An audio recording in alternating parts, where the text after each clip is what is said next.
Halo, Assalamualaikum warahmatullahi wabarakatuh. Salam sejahtera untuk kita semua. Perkenalkan, nama saya Revia Juniarti Hendrastin, biasa dipanggil Miss Via. Di sini saya motivator magang di Bimba AIWO Cabang Rungkut Surabaya.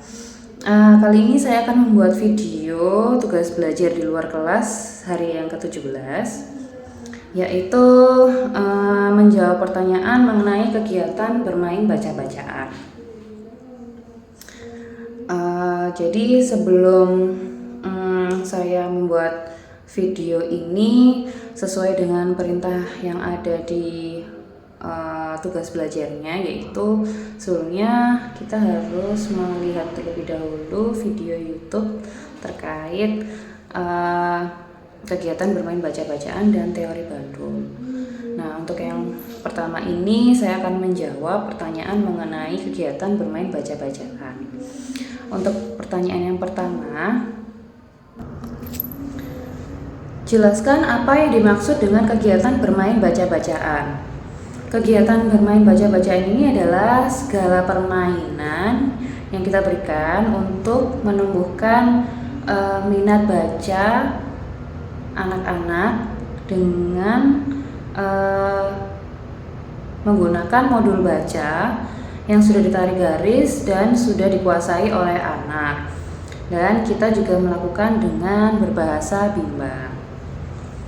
Lalu pertanyaan kedua, jelaskan kegiatan apa saja yang termasuk dalam kegiatan bermain baca-bacaan. Bermain baca-bacaan ini kegiatannya yaitu membaca atau mengulang bacaan dari modul yang sudah pernah ditarik garis dan dikuasai oleh anak. Lalu kita bernyanyi La Bimba juga. Kita juga mengucapkan secara verbal, membaca buku cerita atau majalah Bimba, seperti itu. Lalu, apa tujuan dari kegiatan bermain baca-bacaan? Untuk tujuan utamanya yaitu menumbuhkan karakter minat baca pada anak, lalu agar motivator dan anak bahagia dan menikmati, lalu anak memahami apa yang sudah dibaca. Untuk tujuan khususnya yaitu meningkatnya durasi bermain baca-bacaan karena senang dan anak menikmati. Lalu untuk tujuan selanjutnya itu anak terampil dengan bacaan. Lalu kapan kegiatan bermain baca-bacaan dilakukan oleh motivator?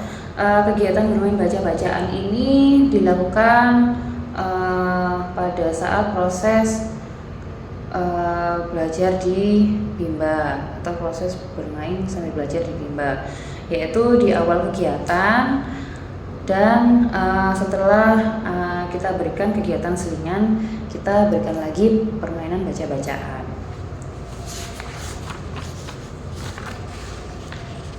Lalu pertanyaan selanjutnya, mengapa kegiatan bermain baca-bacaan menjadi kegiatan prioritas utama yang harus dilakukan oleh motivator?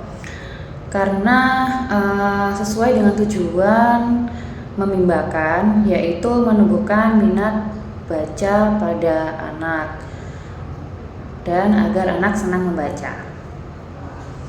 Apa yang harus dievaluasi oleh motivator ketika anak bermain baca-bacaan? Yang harus dievaluasi kita lihat dari ekspresi dan sikap anak, apakah antusias atau semangat. Jadi kita tahu anak itu menikmati kegiatannya atau tidak. Lalu kita mengevaluasi dilihat dari durasi ketika anak bermain baca-bacaan. Apakah anak ini meminta menambah durasinya atau malah seperti tidak berminat untuk melakukan permainan baca-bacaan. Lalu kita juga mengevaluasi apakah anak terampil pada bacaan dan memahami maknanya. Lalu pertanyaan selanjutnya, bagaimana cara menerapkan kegiatan bermain baca-bacaan bersama anak? Yang pertama, dengan mengarahkan untuk membaca modul baca secara berbarengan. Nah, untuk modul baca yang akan dibaca adalah modul baca yang sudah dikuasai oleh anak. Lalu kita juga bisa mengajak dengan membaca buku cerita, membaca majalah Bimba, seperti itu. Lalu penerapannya dari motivator, yaitu motivator juga harus selalu menerapkan paradigma Bimba. Lalu motivator juga harus menyesuaikan dengan kemampuan dan kemauan anak. Lalu pertanyaan selanjutnya, apa dampaknya jika motivator tidak menerapkan permainan baca-bacaan? Dampaknya yang pertama, minat baca anak jadi tidak tumbuh atau tidak berkembang. Lalu anak tidak terampil pada baca-bacaan. Dan anak akan cenderung suka dengan kegiatan selingan daripada minat membaca.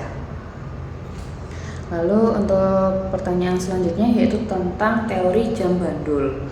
Untuk pertanyaan yang pertama, jelaskan apa yang diketahui mengenai teori jam bandul dan berikan contohnya.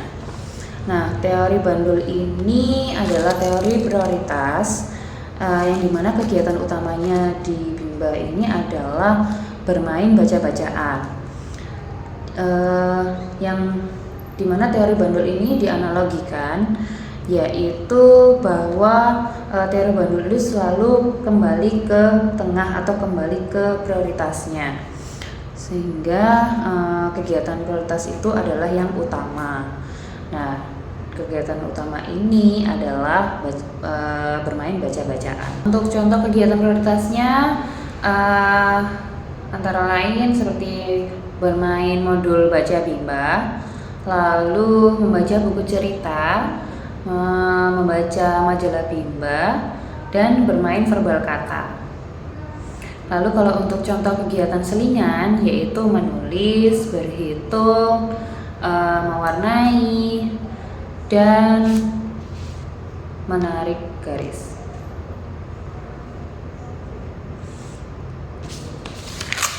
Untuk pertanyaan selanjutnya,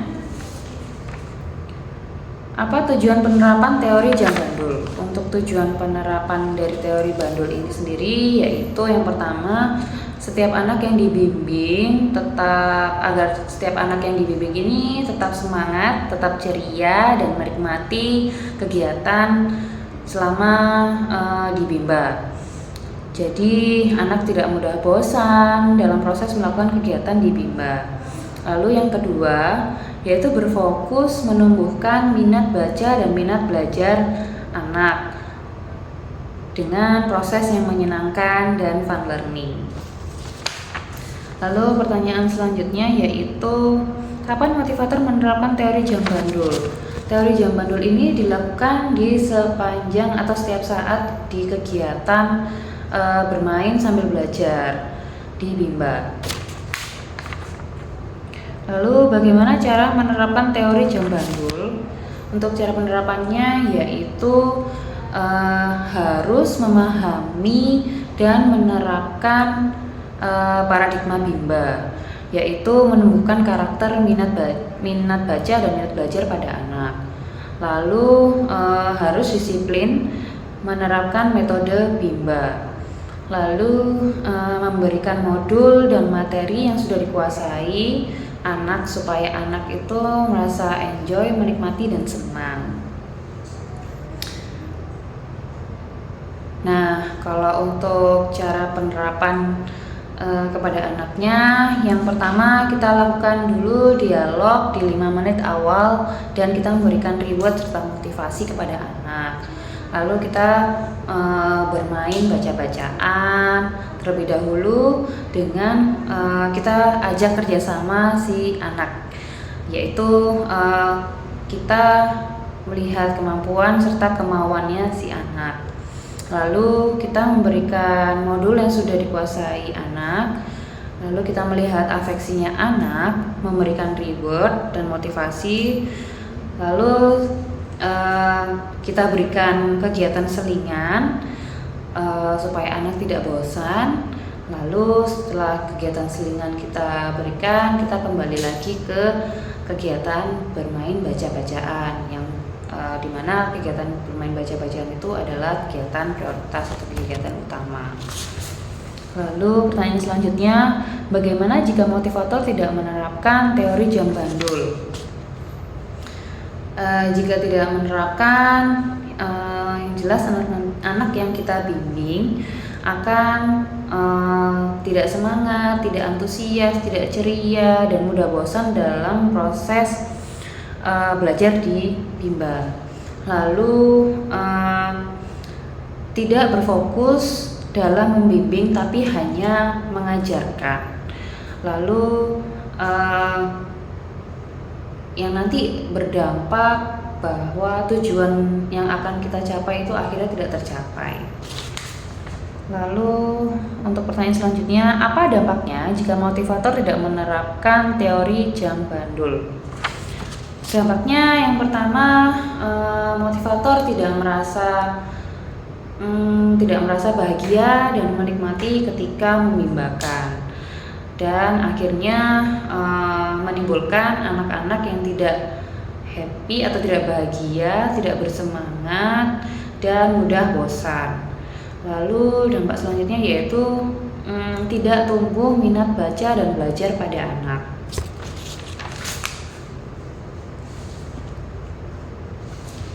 Baik, berikut adalah video tugas belajar di luar kelas dari saya untuk yang hari ke-17. Mohon maaf jika ada kekurangan pada jawaban yang saya berikan. Terima kasih atas perhatiannya. Wassalamualaikum warahmatullahi wabarakatuh.